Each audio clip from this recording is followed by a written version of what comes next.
Norton, Congressman Spano, Chairman DeFazio, and members of the subcommittee. Thank you for inviting the NTSB to testify today.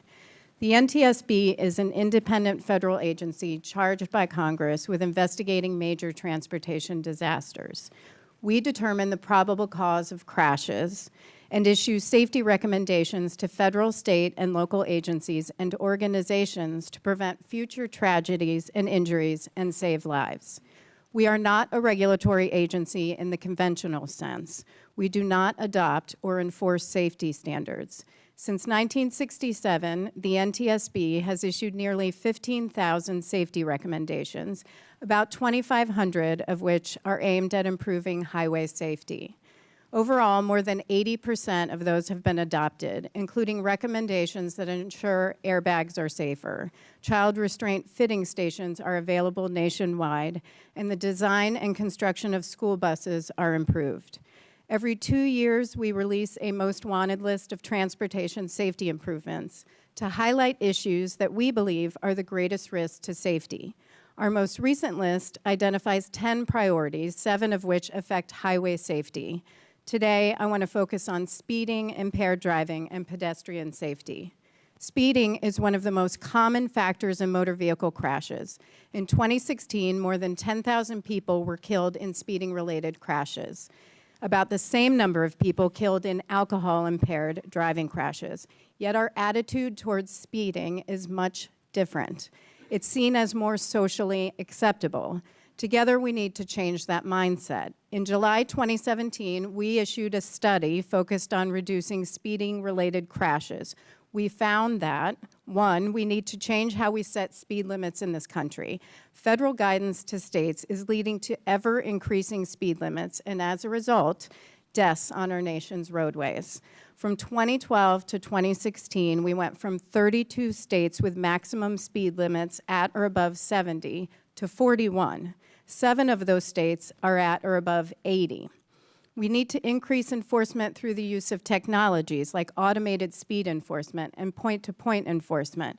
We need in-vehicle technologies to address speeding, like speed limiters, and we need NHTSA to issue performance standards for such technologies.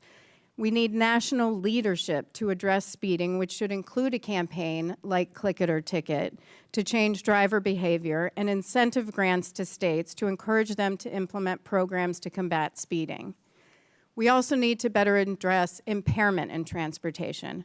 29 people die on our nation's roads daily due to alcohol-impaired driving crashes. That's 1 every 48 minutes. We recommend reducing the BAC limit to 0.05 or lower, and that NHTSA provide incentive grants to states to do so. We recommend requiring ignition interlocks for all convicted DWI offenders.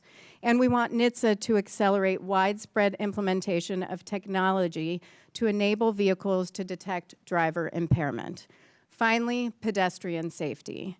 Over the last 10 years, pedestrian fatalities have increased by 27%, while overall highway fatalities have decreased by 12%.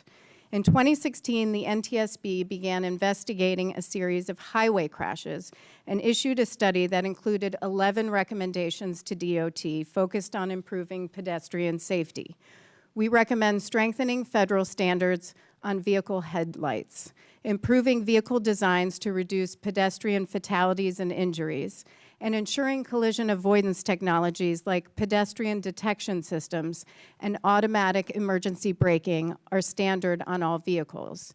We need better street designs. Traditional planning is geared towards motor vehicle traffic, so we recommend that states and MPOs implement pedestrian safety action plans and that FHWA provide more resources for state and local pedestrian safety projects.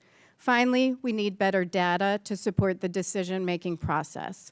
For example, in 2015, Portland, Oregon identified 30 high-crash streets and intersections that accounted for 57% of deadly crashes. By analyzing injury and crash data, Portland was able to determine where best to invest resources. In closing, let me emphasize that more than 100 people die on our highways every single day. In our view, One death is too many. We must change a culture that is willing to accept those losses, and we need your help to implement proven solutions. Thank you again for the opportunity to testify today, and I'm happy to answer any questions.